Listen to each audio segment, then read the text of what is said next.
What's going on YouTube? Sammy Slaughter here, and today we have a little bit of a different kind of video. I'm going to be not reviewing the Lucifer Valentine films, but I'm going to be talking about the allegations and controversy surrounding this director. So if you have seen these movies or were thinking about watching them, this might be a video you might want to see. So let's get into this, guys. Stay tuned.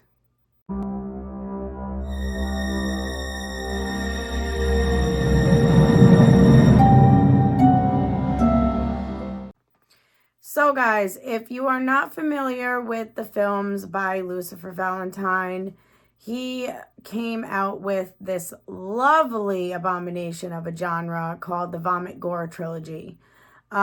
He came out with Slaughtered Vomit Dolls in 2006, and then he came out with Regurgitated Sacrifice in 2008, which had the Sosa sisters in it. If you don't know who the Sosa sisters are, they directed American Mary. I know maybe a lot of you guys are familiar with that film. He also did Slow Torture, Puke Chamber, Black Metal Veins, which is just in itself, I don't know. We're not just even going to go there. Anyways, he came up with this genre. Now, mind you, the graphicness of these movies are crazy, and I get he wanted to do shock value, and you think it is just all for shock value, and you know, like, majority of it, there's no way this can be real. Oh, it is real. It contains, you know, graphic, you know, corn in it. We're just gonna, you know, use YouTube terms here. It has a lot of that.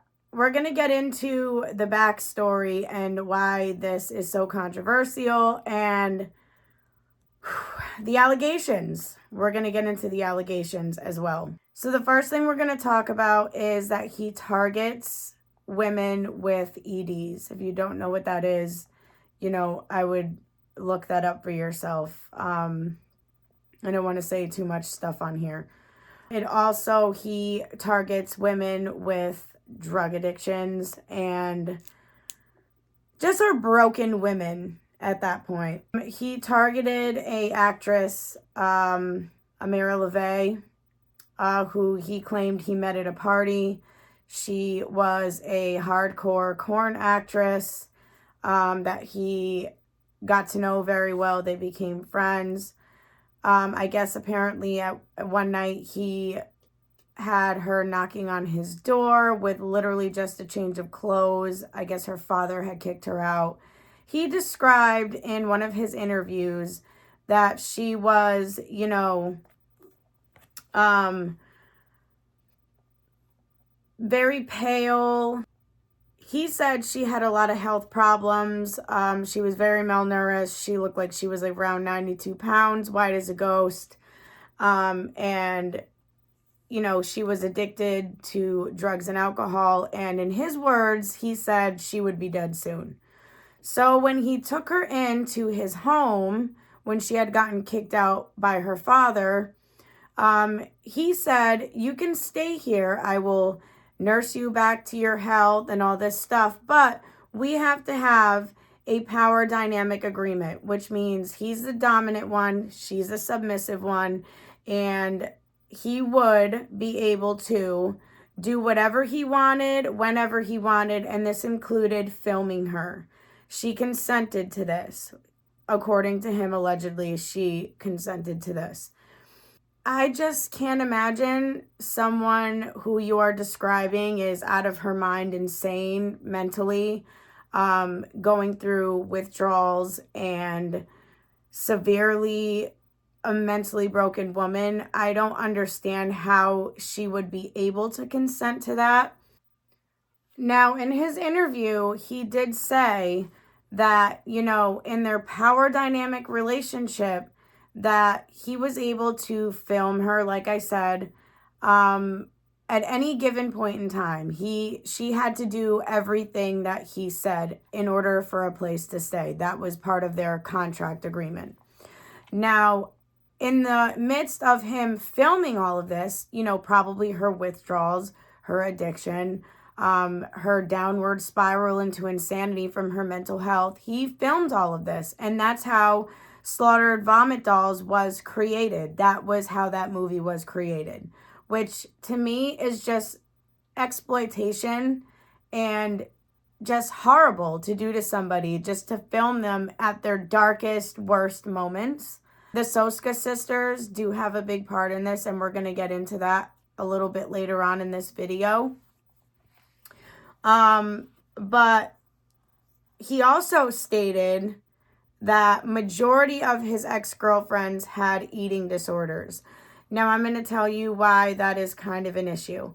So he claims that he is a Satanist. He also has a fetish for, you know, that's disgusting.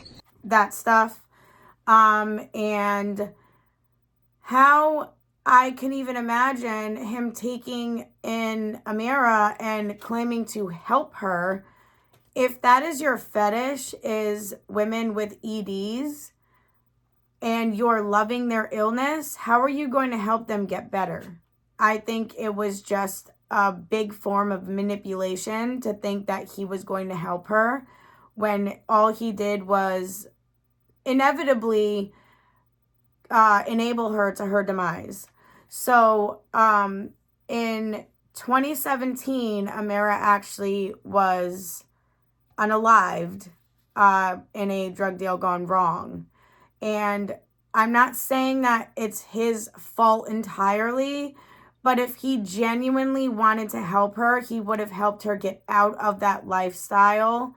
And because he encouraged it just to make these sick films that he made, she never got better. And that is inevitably why she has passed away. Now, also in his interviews, Lucifer Valentine's interviews, he had some weird stories about his sister. I guess she was very disabled. She had autism, and I don't quote me on everything she had, but she was very autistic. And there is allegations that Lucifer had said in his interview that he SA'd her and just did terrible things to her. Also, I guess she ended up unaliving herself by drowning herself in a bathtub, which in Regurgitated Sacrifice, he literally reenacts almost like his sister's death in that. Again, this is all allegedly. This is what Lucifer was saying in his interviews. How much of it is true, I don't know. Because, I mean, he just seems like he's an edgelord. But, I mean, to make some story up like that is just sick to me. So, now we're going to get into the Sosa sisters. They deny any involvement with this movie. They even went under a different alias when they made Regurgitated Sacrifice. There is controversy on that as well because they're twin sisters, okay? And they were doing things that twin sisters should not be doing. You know, the Sweet Home Alabama stuff. That was just very cringy and just immoral. Also, if you watch there's a video on YouTube, I don't know exactly what it is, but if I find it, I will put it in the description, where there's the behind the scenes of them making Regurgitated Sacrifice, and they knew exactly what they were doing to Amira Lee. And they basically, the things that they say about her, like, you know, she looked so beautiful when she was broken. Don't quote me on everything. It was along the lines of something like that.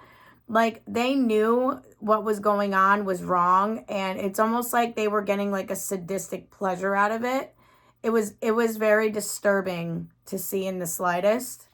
So there's also other allegations of people who have come forward who have had interactions with him, like over the internet, where there was this one underage girl who was added to a Facebook group by Lucifer, and it was all, grown men, 30 to 40-year-old grown men in that group chat that would private message her, pointing out her age, and Lucifer was asking her to send videos of her purging, which, if you guys don't know what that is, it's part of having an ED. It's terrible.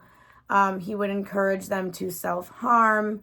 And in all of this, he would promise, if these underage girls would send content like that to him, promise them a role in his next movie when they turned 18, which is disgusting. He's grooming minors, and in the worst ways. Like, you're preying off of their disorders and just inevitably just being a disgusting predator. Like, I don't understand why this man is getting away with what he's getting away with. But apparently, according to him, he has a phenomenal legal team that gets him through all this legalities and all the legal loopholes that, you would think would have him in jail. So, an actress who did come out and speak and said when she was on set, he was okay. He was a decent person, but offset, he was very manipulative, belittling.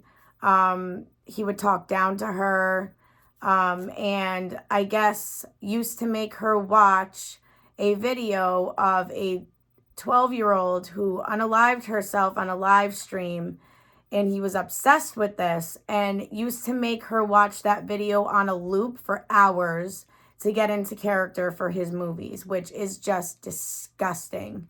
Like, I can't imagine someone who just has this mentality. Like, I don't understand it. And he's a danger. He's a predator by all means. And people need to stop supporting this man because he's just evil. He also came out with a movie in 2020, I believe. It was called The Angela Chapters. And Amira Lee is recasted in it, but she has passed away. He is now obsessed with her. I don't know why. Even on Instagram, his profile picture is Amira. He recasted like her corn videos in that. In the Angela chapters, he just is like super fixated on her and almost like milks her death. It's disturbing in the slightest. So guys, that's just like a little bit of the tip of the iceberg with this man. This is all allegedly. There's no hardcore proof because a lot of these Facebook groups and all of the evidence that people did have, that was so many years ago. He's good at covering his tracks. Like he says, he has a good legal team. He kind of knows what he's doing to get away with the disgusting things that he's doing. I will also link a video down in the description of a girl who made a YouTube video talking a little bit about stuff like that. And I think the Facebook groups and stuff, who used to be a fan of his. And I will link that in the description, and I will add a little clip in it in this video just so you can hear a little bit of what she's saying. But in a nutshell, guys, I can do a part 2 on this. I can go do a little bit more research and dig some more on this guy because I feel we need to just like kind of shut this man down so he is not making any more of these videos just exploiting women and abusing them and, breaking these contracts allegedly that I've heard that he has made with these women. When you watch the movies that I highly suggest, guys, do not go and watch. Don't support this man in the slightest. Don't buy merch. Don't watch the movies. Don't watch anything by him. Just don't buy the artwork, nothing. Just completely boycott him. Don't follow him on social media. Don't reach out to him. He just needs to be stopped. This needs to be brought to the light. And yeah, guys, so that is that. I will dig a little bit more on this guy because I am determined to try and shut this man down. And I know Lucifer Valentine has a YouTube channel. And if he does come across this video, you know, Lucifer, you need to just get your shit together, dude, and take your fetishes somewhere else, because they're absolutely disgusting the way that you exploit women and find women in their weakest state to take advantage of them and just abuse them. And, you know, all those women in those films look completely drugged out of their minds, like they don't even know what is going on, and that is terrifying. So guys, before we end this video, I am going to add in that little clip that I wanted to show you guys of a girl that made a YouTube video regarding Lucifer and the allegations. Be a fan and was very much part of the groups back in the day, the Facebook groups. I stand with the survivors. I believe them fully. Because if you watch the man's work, it's really hard to believe that someone that does that stuff on camera isn't capable of doing worse off camera. Preyed on vulnerable persons, children, women alike. Some boys that I now know. It's just not right. Like, y'all got away with murder in those groups. Thomas Cinnamon Core was fucking loud in these groups. Like, someone who's known to have access to, like, CP and, you know, like, talked with, like, Peter Scully and some shit. Like, you guys let the worst fucking people into these groups and no one said anything. They just pretended to be mad, but no one, like, did anything to get these people out of the groups. So yeah, guys, that is a little bit about Lucifer Valentine, the infamous anonymous director who refuses to put his real name out there, his face out there. And I mean, you wonder why. I mean, look at the stuff he's making. Just vile, disgusting nonsense. That's not even horror. You should be ashamed to even put that in the horror category. Are you serious? This is torture. You're torturing me and everyone else watching. Wait.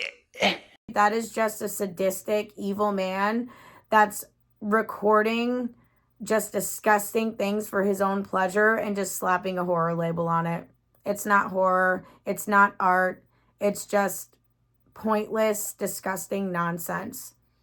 But yeah, guys, I will dig a little deeper on this, and I'll maybe post a part 2 about this whole controversial director and why he should be stopped. But yeah, guys, give me your feedback on this if you have heard of this guy and if you have watched any of these movies. And again, if you haven't, do not watch them. Yeah, guys, so don't forget to like, comment, share, and subscribe. And until next time, guys, I hope our video is on a higher note and not so depressing. I know you guys are used to me doing reviews, but I really felt like this needed to just be made and be said. But yeah, guys, thanks for watching and stay spooky.